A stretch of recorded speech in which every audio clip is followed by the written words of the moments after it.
It is extremely important to know and understand the negative sides of an indicator when working with one. If we know its flaws, we as traders can prepare and have correct expectation of when not to trust the indicator that we are using. But for the sake of an example, let's talk about a really old car, and the car that you've had for 5 to 10 years or longer, and you know its strength and weaknesses. Now imagine you have to go on a long trip, and if you know the flaws of your old beater, then you are able to actually carry the correct tools every time when you go on a road trip, so that in case if you break down somewhere in the middle of nowhere, you will have the correct tools to fix it and keep on driving. The same thing is with the indicator. And this is precisely the reason why I want to emphasize the negative sides of the two indicators that you're going to be using in your trading after you complete this learning program. And quite honestly, any view that you might have at a market can and probably has negative sides and drawbacks that if you're not aware of might become very frustrating and expensive. So the first and major flaw of the MACD is the one that almost any indicator has. And the flaw is the delay, the actual delay of the data, the visual data that the indicator presents. Let me show you what I'm talking about. This wave. Let's talk about this top wave right here. So as we can see that we have a few green candles going up. So the wave has begun and it's climbing. And then there are many red candles. But as we can see, if we look at the price, that the price has started to go down, starting with this candle right here. However, the MACD is still telling us it's still showing up. So if we look just at the MACD, we will be able to tell that the price is climbing, when in reality it has just started to go down. And even 2 more candles later, 3 candles later, the MACD is still not falling. So the fall has started here and continued till here. However, the MACD is still not falling. Now the same example, we could look at a bottom wave. This one right here. Somewhat of a spikish looking bottom wave, but it's a great example of the delay that the MACD has. Now, as we can see that we are going down rapidly, and then we started going up just as rapidly. But as this candle finishes, the MACD is right here. And look, it still is showing down.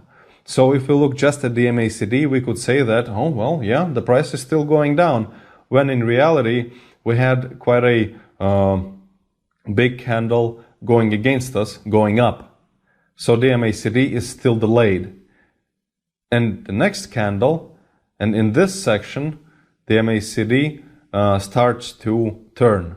So this is one of the major flaws of MACD and the delay that the MACD data might have in comparison to the price.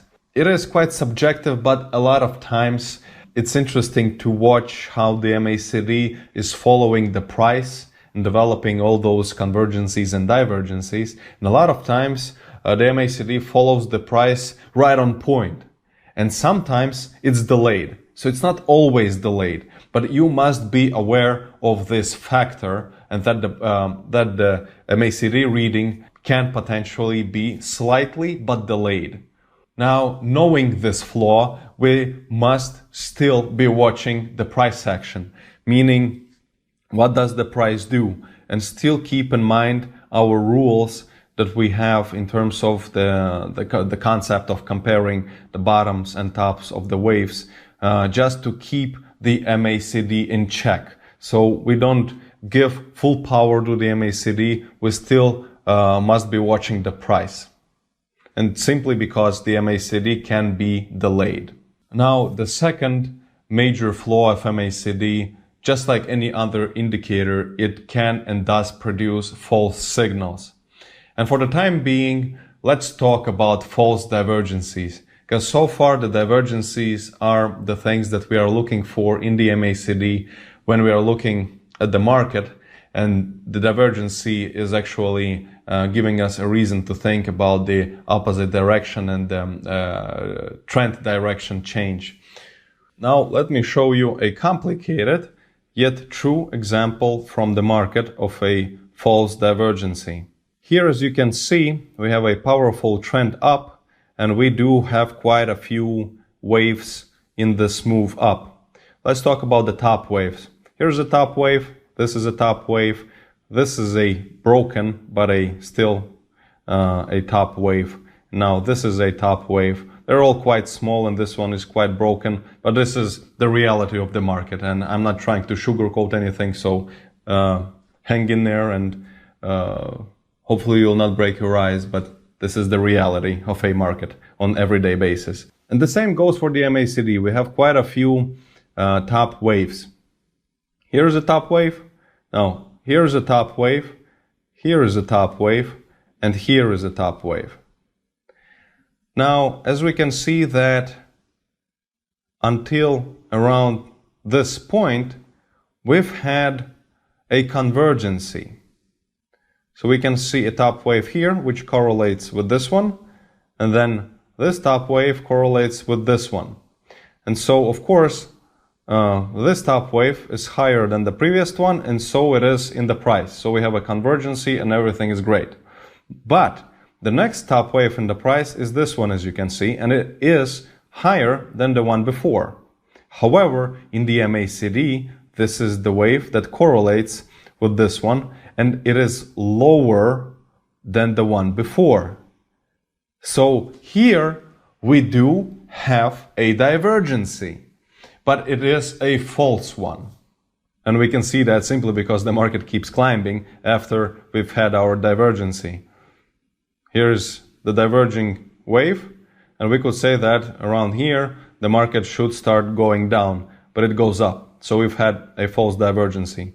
Now the next one actually worked somewhat, and this is this top wave and this small top wave right here, which is also diverging in a similar fashion to the previous divergency. But this one from around here actually did go down slightly, but at least it did not go powerfully against right away. So we couldn't say that this is a false divergency and this one is actually an okay divergency. But this one here was a false one. Now, how can we avoid false divergencies, and how can we, knowing that there are things like false divergencies, how can we manage them and try our best to avoid false divergencies to the best of our ability? Now for that there is a rule, and this is an important rule that we will talk about more later, but for now this rule is about the 50% of MACD wave. So it is pretty much called the 50% MACD from the previous peak or bottom rule. So here is this top wave that was higher than the next one, and this is where we saw the false divergency. But the top of this wave, and right here on the right we have the values of the MACD. And as we can see that the top wave here, the value of MACD is 20.60. Now the value of this one here is 18.65. So there is really only difference of 2. So 20.60 minus 18.65 is 2. And in reality, this is, in the world of MACD, this is a really, really small difference. Now, according to the 50% rule for the divergencies, we would like to see a difference of at least 50%. So if this wave were to be 20.65, we would like to see the next wave, the diverging wave, around 10. So divided by 2 pretty much. So this is the region where we would actually want to see our diverging wave. It can be 50 or more percent, of course. The 50% is this bare minimum, and I do like to be flexible in terms of trading, as I've told you many times before, and this is the reason why you can actually add one more rule of plus minus 8. Let me explain. So 50% is something that engraved in stone, that's something that we are looking for at least 50% difference in the MACD value when we are talking about a divergency and when we are looking for a wave divergency in MACD. So the plus or minus 8 means that you can either add or subtract 8. So instead of 50, 42 to 58 would be the perfect range. So you don't have to be looking for something that is precisely 50%. In trading, every day, everything is different, and looking for something that is precisely 50% is nonsense, and it will rarely happen. This is the reason why for this precise rule, I would like to introduce the flexibility of plus minus 8. So 42 to 58 is our perfect region. Now, this number can be lower. It can be, I don't know, 20%. So it can be right next to the zero line right here, and the MACD here could be 20.60, and here it could be at 2. So difference would be 18, and in reality it would be only 10. The wave here would be just like this one, for example. This wave right here would be about 10% of this one here. So the value of MACD in this precise position of this exact top wave would be only 10% of this one. So once again, 42 to 58 is perfect. But if you have 60, 70, 80 or lower, that is okay, that works as well, but that will rarely happen in correct circumstances for a correct, true divergency. Now let me show you an example of a true and good divergency which actually worked as well. So as we can see here, let's begin with the beginning of the screen, and we can see a top wave here, a really broken long top wave here, and then a smaller top wave here, and we can see that this broken one is lower than the previous one. Even though it had this small spike here, I would still say that the top of this wave is around the middle, around here, and it is lower than the previous one. And then the next one here, it is also by a few millimeters, by just a fraction of a point, but it is lower than the previous one. So we do have a strange looking, I agree, but that's once again, this is the reality of the market, and this is what you will see when you're actually going to trade. So I want you to get used to looking at all this difficult to look at structures. So as we can see by the price action, we have a tendency down. So the same goes for the MACD. Top wave, the next correlating top wave, and then the next correlating top wave. So, and as you can see by the cursor, which one correlates to the which one that we just discussed. That's quite easy.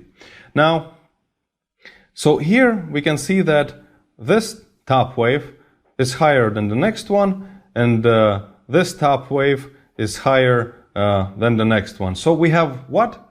Right, we have a convergency. So the trend down is working. That is great. So, but here, this is the place where the trend was changing its direction. So we have a bottom wave here and a bottom wave here. And we do have those two bottom waves in the MACD as well. Here's one and here is one.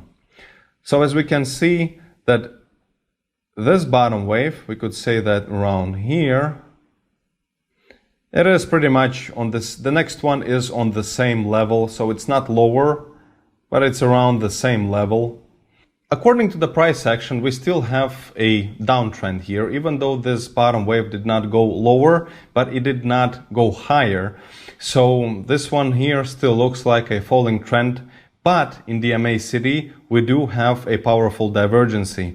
Even though this wave, once again, in the price did not go lower, but it still stayed at the same level, in the MACD, it did not. So this still counts as a divergency, and this one here is a really perfect divergency. Let's take a look at the value of MACD, and the value of this bottom wave right here is 9.4, and the value of this one right here is 3. So this wave right here is only 30% of the one before. So it's not in the range of a perfect divergency value, which would be 42 to 58%. But once again, if it's lower, then that's absolutely fine. So, and here we have 30%. This is absolutely fantastic. And as you can see, not right away, but we never went beyond this bottom wave, and we did turn into a spreading flag sort of, and into a strange looking but a climbing trend. So we had a downtrend here, then a divergency. Thanks to the MACD, we could see the weakness right away, and then which led to a climbing trend. So, and once again, let's go back to this example, the one that we started with, and here you can see once again that the value of the MACD is 20.60, and this one is 18.8, so around 2. So this is only 10%. If this is 100%, then this is 90% of the previous peak of the previous top wave. So this is not good. This is a false divergency. So using this 50% rule, you'll be able to avoid many false divergencies. All right, this lesson is coming to an end. Please enjoy your homework and best of luck on the test, and I'll see you in the next lesson.